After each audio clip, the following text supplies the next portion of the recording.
nakaplatang sa libros kinabuhi. Siya itambok sa linaw nga kalayo sa impyerno. But walay itambok sa linaw nga kalayo sa impyerno igsoon kung ikaw karon mutuo diha kang Kristo nga atong Ginoo ug atong manluluwas. Kitang tanan igsoon na kinahanglan tag manluluwas. Ug karong adlaw igsoon ang gaton ko ikaw. Igsoon ko Ginoo. Ang gaton ko ikaw nga ipaubos imong kaugalingon. Ug dawata si Jesus nga Ginoo siya sa imong kinabuhi ug manluluwas. Hallelujah. Tungod kay pinaagi lamang kaniya maluwas kita igsoon. Dalay ko ng ngalan sa Ginoo. Dalay ko ng ngalan sa Ginoo. Niingon diri sa Romans chapter 10 verse 9. If you confess that Jesus is Lord and believe that God raised Him from the dead, you will be saved. Kung atong isugid sa atong Papa igsoon nga Ginoo sa Jesus ug atong tuhuan nga gibanlaw sa gikan sa pagkamatay, nagingon ng Bible nga maluwas ka. Pero ikaduha na mo, Peter. Busa karong hapon na igsoon ang aton ko ikaw nga mag-ampo ka uban sa dakong pagprobos sa kaugalingon sa kasing-kasing. Magampo ko alam kanimo ug musulod ka igsoon kanang sa kinasing-kasing nga pagsunod. Remember, usa lang ang atong kinabuhi. Kini usa ni kadako nga pagtulunan karong hapuna igsoon nga dili nato mababagan, dili nato mapali. Isa ra ang atong kinabuhi and life is short.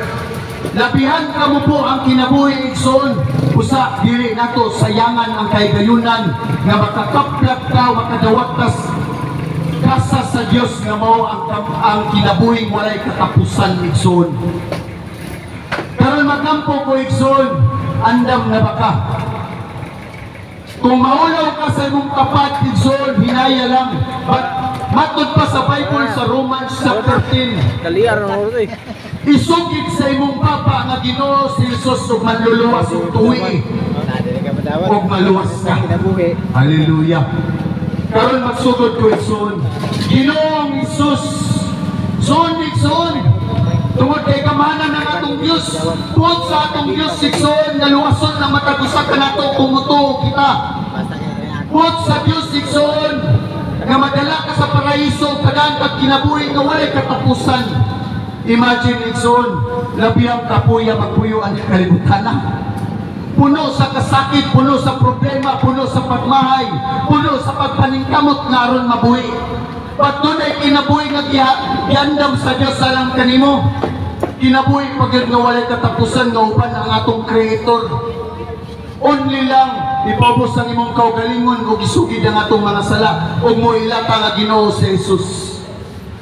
Igsoon ko Ginoo, sugdan nato ang pagampo.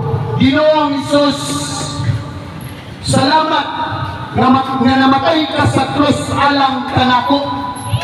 Ginoong Jesus, akong ipapos ang akong kaugalingon. Focus kayo. O dawaton ko ikaw nga Ginoo ug manluluwas sa akong kinabuhi. Ginoong Jesus, isulat ang akong ngalan sa libro sa kinabuhi. Aron unya kung ikaw mo balik Ginoo or kung mahuman ang akong kinabuhi bot pasabot mamatay ako Ginoo, makaadto ako sa paraiso nga giandam mo alang kanako.